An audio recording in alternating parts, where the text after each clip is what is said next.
Si on regarde le temps de réaction, l'humeur, la vigilance, la concentration, la mémoire, ou la capacité de rappeler des informations, la dextérité physique, la puissance, l'endurance et le sentiment général de bien-être pendant l'exercice et l'effort, ça a été démontré dans de nombreuses études, autant chez les hommes que chez les femmes, que la caféine améliore de manière significative tous ces paramètres. C'est un outil incroyable pour améliorer les performances dans tous les domaines.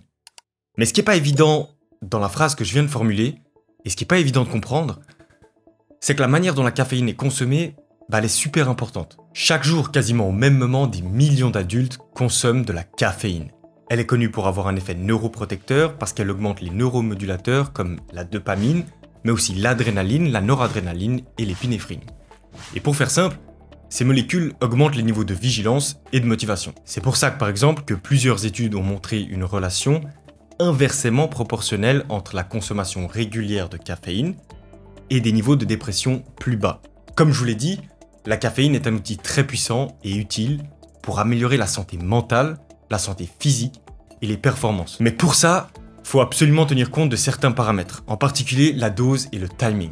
Pour la dose, il faut savoir que tout le monde ne réagit pas de la même manière à la même dose. Mais ce que je peux vous dire avec plus ou moins de certitude, c'est que le poids est une bonne mesure pour estimer la dose de caféine utile et saine. Pour la plupart des gens, l'ingestion de 1 à 3 mg de caféine par kilo de poids est la dose dans laquelle la caféine aura des effets positifs sans vous rendre trop anxieux ou sans être une pile électrique. Maintenant, au niveau du timing, quand on ingère de la caféine, à condition qu'on n'ait pas beaucoup de nourriture dans le ventre et que notre taux de sucre dans le sang il soit pas trop élevé, on ressent en général une augmentation de la vigilance dans les 5 minutes qui suivent. Et cette augmentation de la concentration et de la vigilance, elle atteint son maximum environ 30 minutes après l'ingestion de la caféine et elle continue jusqu'à environ 60 minutes. Dans une étude de laboratoire où on demandait à des personnes d'appuyer sur un levier à chaque fois qu'ils entendaient un son, il est possible de réduire considérablement le temps de réaction entre le son et l'appui si les personnes ingèrent de la caféine environ 30 minutes avant d'effectuer cette tâche. Et vous me direz,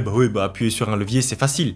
Mais ce phénomène, il a aussi été observé dans le domaine des performances sportives et dans les performances cognitives où des personnes devaient répondre à des questions en allant chercher profondément dans leur mémoire. Par exemple, si vous demandez à des personnes de se souvenir des capitales de différents pays ou de certains faits historiques, elles le feront à un certain rythme.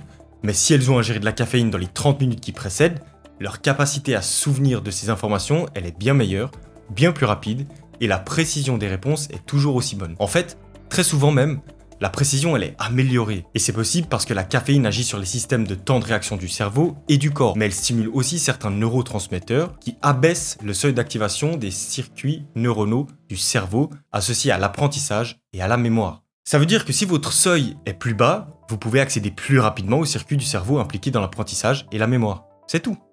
Aussi simple que ça. Et en ce qui concerne les performances physiques maintenant, l'ingestion de 3 mg par kilogramme de caféine avant l'exercice augmente la libération de dopamine associée à l'exercice, qui a deux effets importants. 1. Cette augmentation de dopamine entraîne une augmentation de la concentration, de la vigilance et de la motivation, non seulement pendant l'exercice, mais aussi après. Et 2. La combinaison de la caféine et de la dopamine renforce l'expérience de l'exercice et la rend plus agréable. En gros, vous êtes plus concentré et vous aimez plus faire de l'exercice. Et en vrai, c'est important. Il y a des personnes qui font de l'exercice, qui aiment l'exercice, qui mangent bien et qui font toutes les choses bénéfiques pour leur santé. Mais un certain nombre, ils aiment pas vraiment faire l'exercice. Et cette petite astuce, elle peut réellement les aider à apprécier l'exercice et à modifier la relation qu'ils ont avec. Et si on considère la demi-vie de la caféine, la demi-vie c'est le temps mis par une substance pour perdre la moitié de son action. Ses effets sur le système dopaminergique, ses effets sur les performances, le dosage, le timing et la manière dont une période d'abstinence peut en fait aussi augmenter les effets de la caféine sur les performances, il n'y a aucun doute, la caféine est un outil surpuissant. Une dernière petite astuce, il faut savoir que la caféine, elle peut entraîner une accoutumance et on peut devenir de plus en plus tolérant à ses effets. En gros, plus vous en buvez, moins ça marchera.